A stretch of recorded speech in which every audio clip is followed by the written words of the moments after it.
Happy Tack Talk. Happy Wednesday, everyone. It is that time of the week where it is Wednesday, and it is time that we talk about beer, and we have a good time. So look at this. Shayla was clever and wrote our tap talk on the whiteboard, and she wrote it backwards so that you could read it because I used the camera facing back towards me. Very clever. So we'll include that in our little camera adjustment here. All right, cool.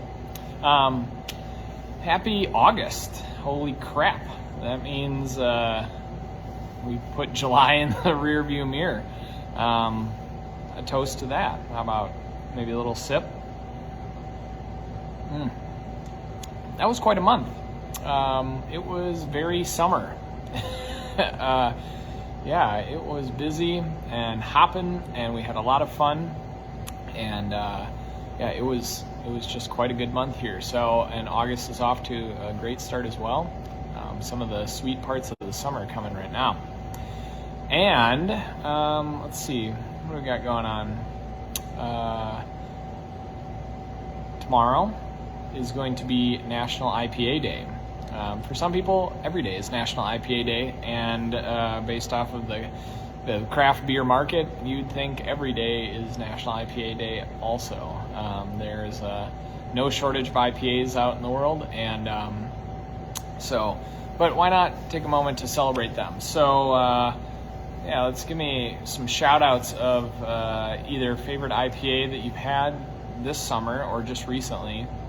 Or if you are not an IPA fan, then perhaps maybe one you've had that you didn't hate or something. So yeah, let's see. We've got a few things coming up for the month of August. The next thing will be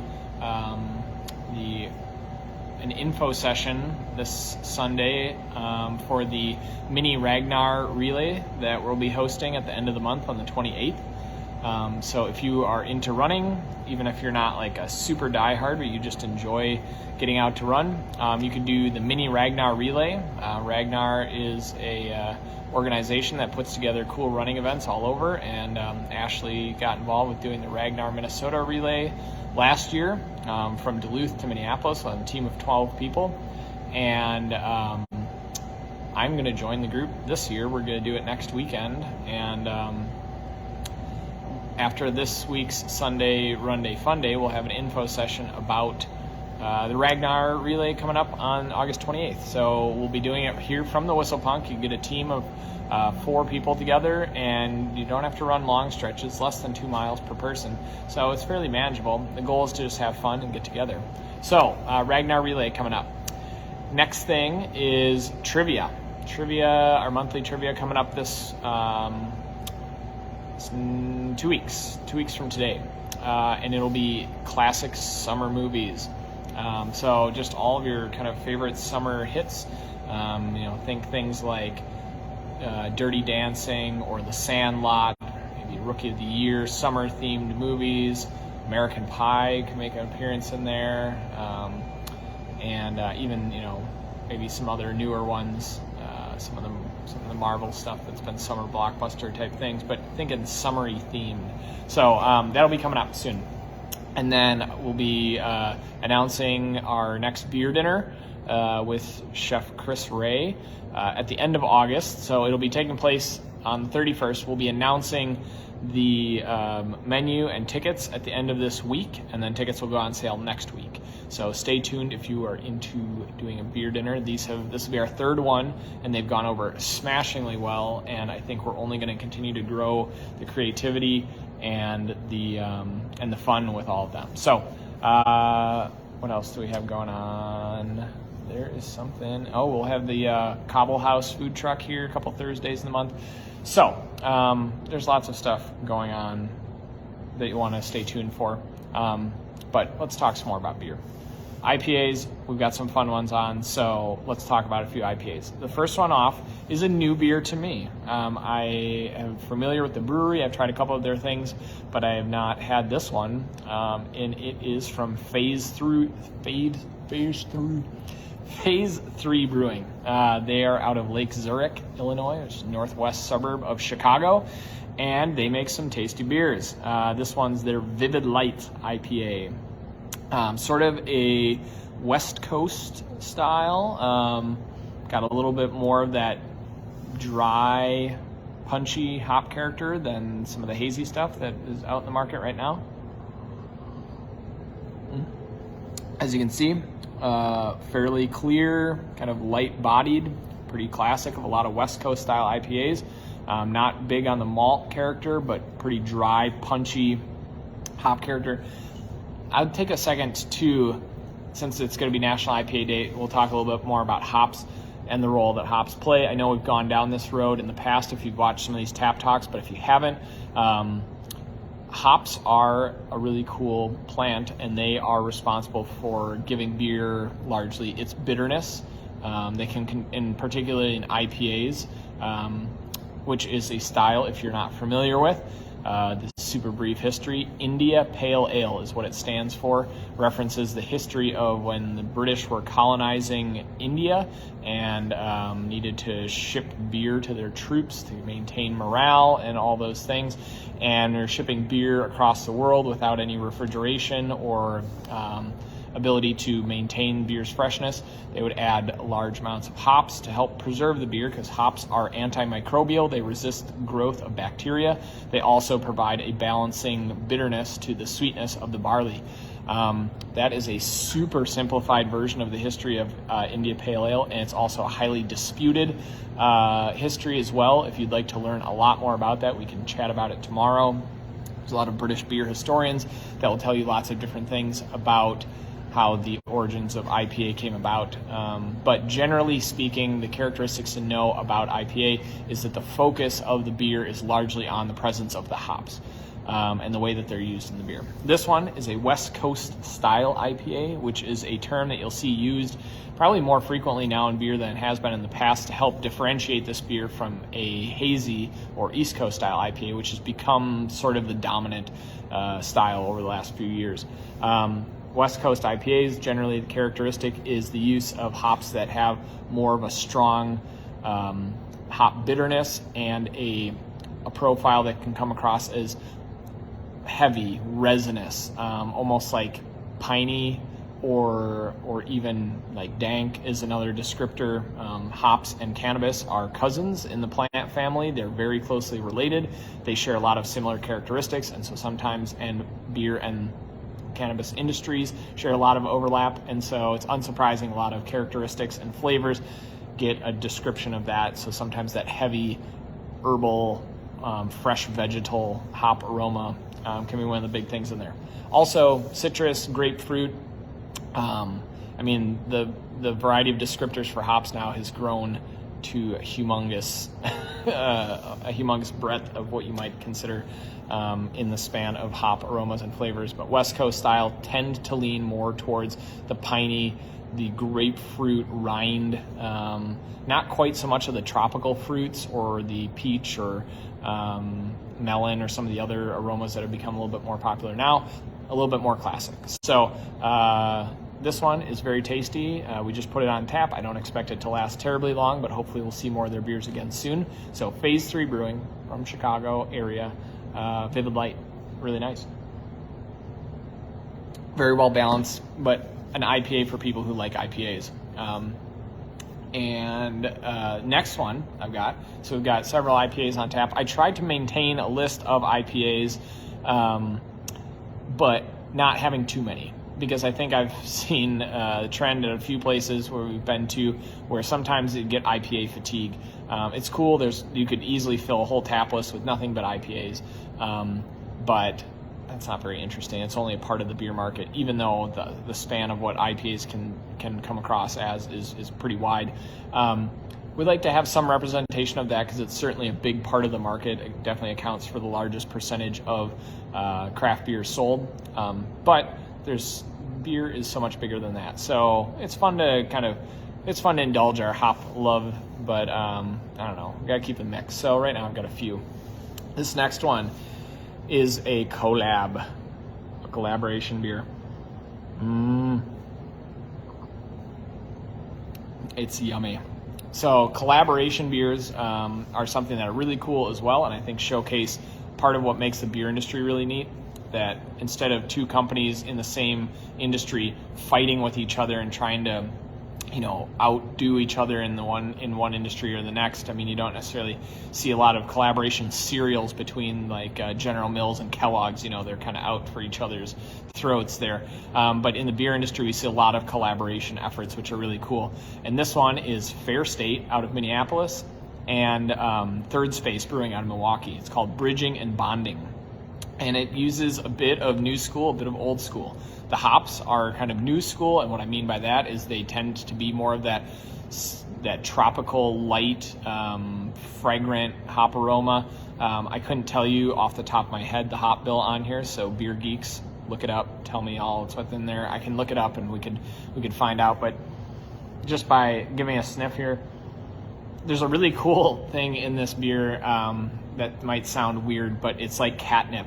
If you've ever grown or had catnip outside your house, catnip's related to mint. There's a bit of mintiness in there, but there's also that kind of musky, like, I don't know. There's a caddy is a descriptive of some hops, and that can either be a love or hate type thing, as with any strong aroma. But this one has that kind of bright, fresh, almost, like I said, minty, citrus kind of character. And then interesting bill of malts in here. So the grains they used in this, definitely obviously some barley in there, but fairly light and fairly clear as well. So some wheat.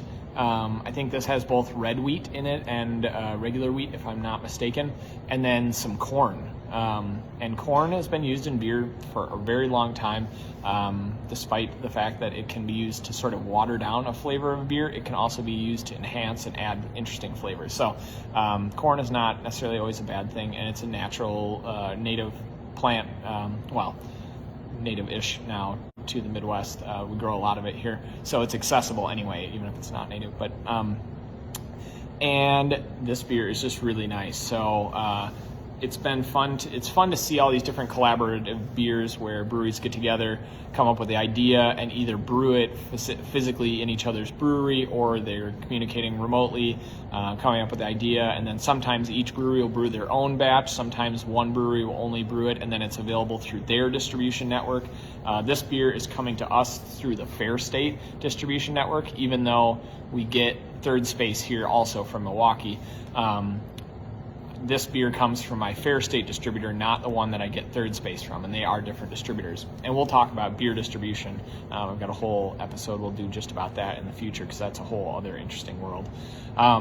So this beer, new school, cool and interesting and fresh, but a little bit of old school technique. It's very clear, it's very well brewed. Some of the hazies I feel like can be not brewed all that well and still taste good, just because you load them up with tons of flavorful hops. So this one's technically very sound. It's brewed well. It's a cool, interesting beer, fun concept. Two very good Midwestern breweries that have been killing it, so it's good to taste. Yum. Okay, I'm going to take a quick break and talk about something else. Look at this, we got new glassware. It looks so much better with beer in it. I was going to fill a pint, but then I was going to drink the whole pint, and it's a long day, so I'm not feeling it. Oh, there we go. Now I can see a little bit better. Whistlepunk pint glasses. Been needing to get some fresh new ones for a while. This one's got kind of our variant logo that we just redid on there. Established 2017. We've been around for a little while now. These are the same glass as our little ones.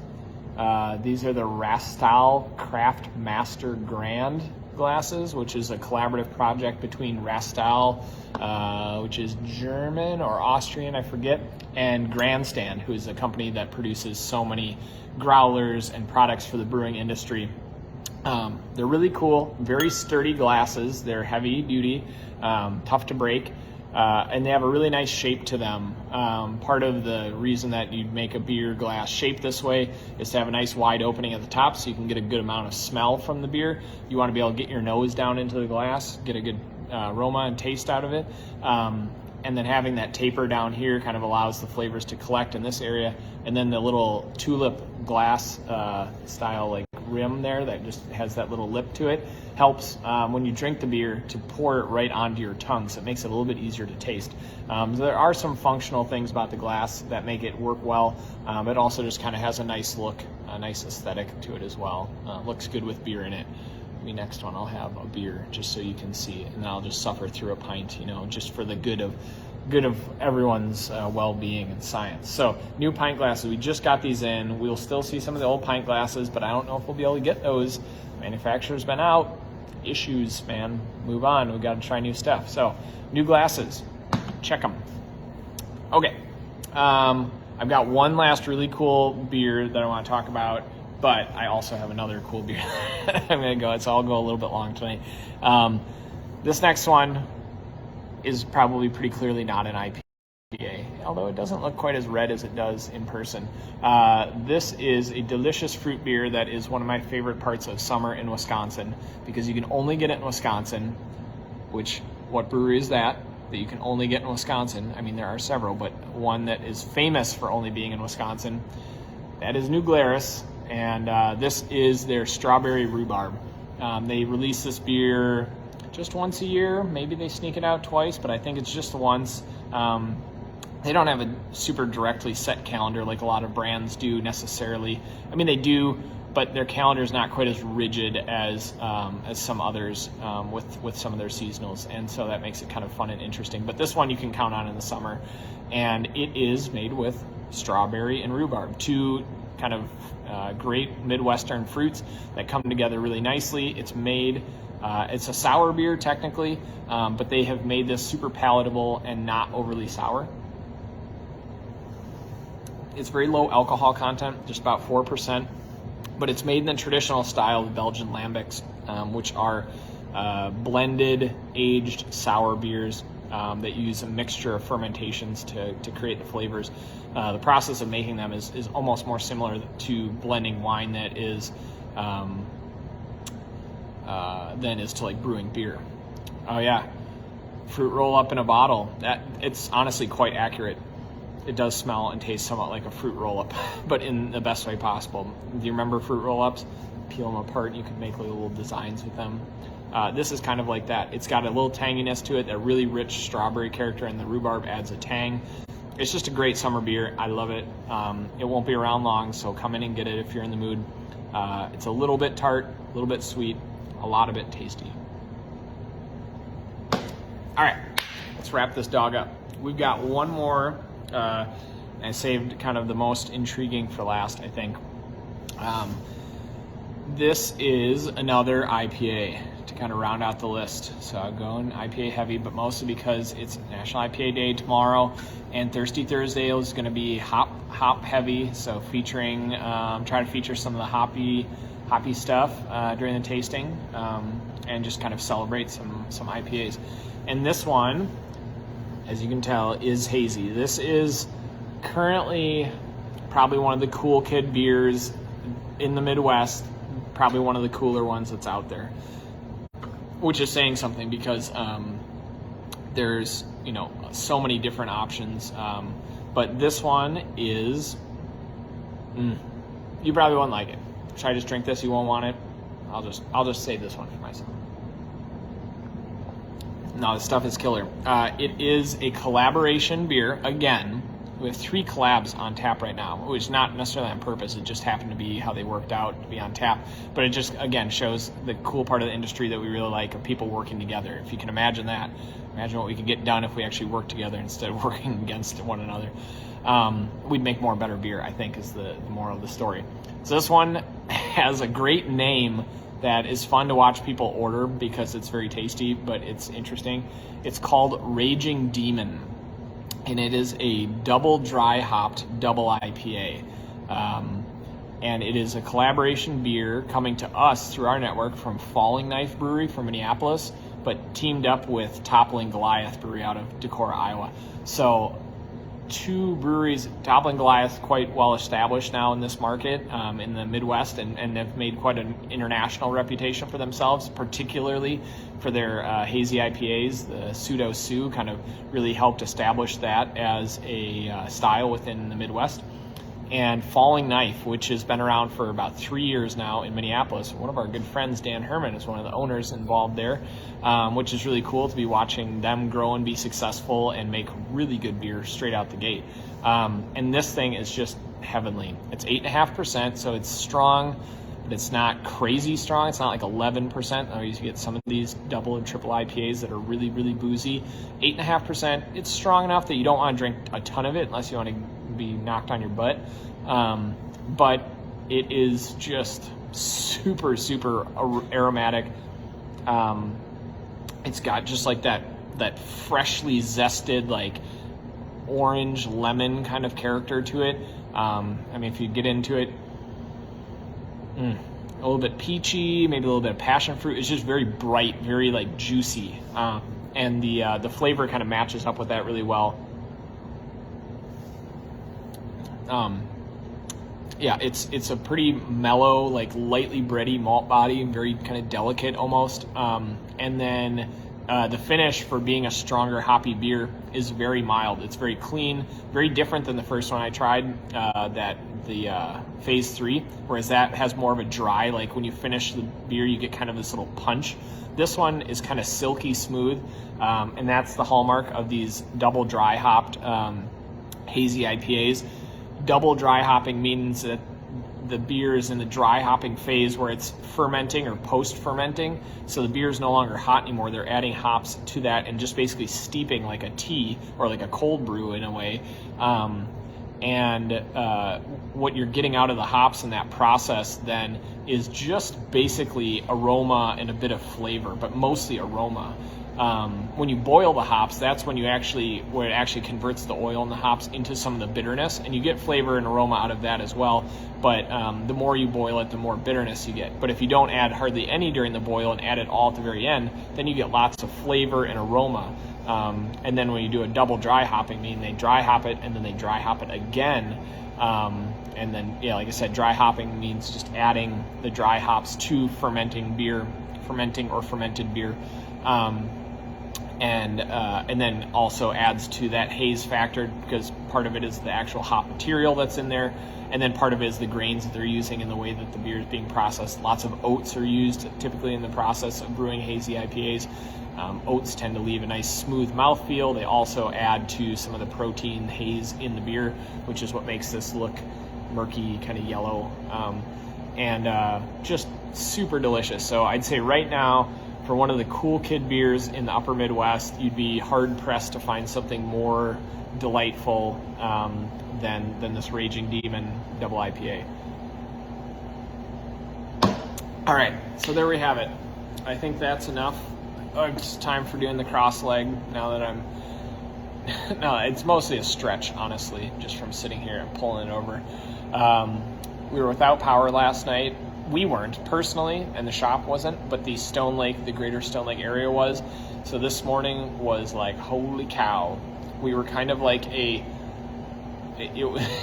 was a lot. Everyone was without power at their house, couldn't get coffee, couldn't get all the stuff they wanted, so they poured in here and we ran with it. There was internet was had, electricity was had, coffee was had. So it was a day. But we managed our way through it, and now we're getting ready for another summer weekend. They're counting down. There aren't a ton of them left, and I don't say that to be a pessimist. I say it to be, get out there, enjoy them, have fun. Summer doesn't last too long. So just like an IPA, they don't last long. Enjoy them while they're fresh. Enjoy the summer while it's fresh. Don't linger on it. Go take that moment and go outside and go for a swim, or sit outside with friends. Stay up a little bit later. Get up a little bit earlier. Burn the candle at both ends. All right. Have a happy National IPA Day tomorrow. We'll check in again soon. Cheers. Tap Talk.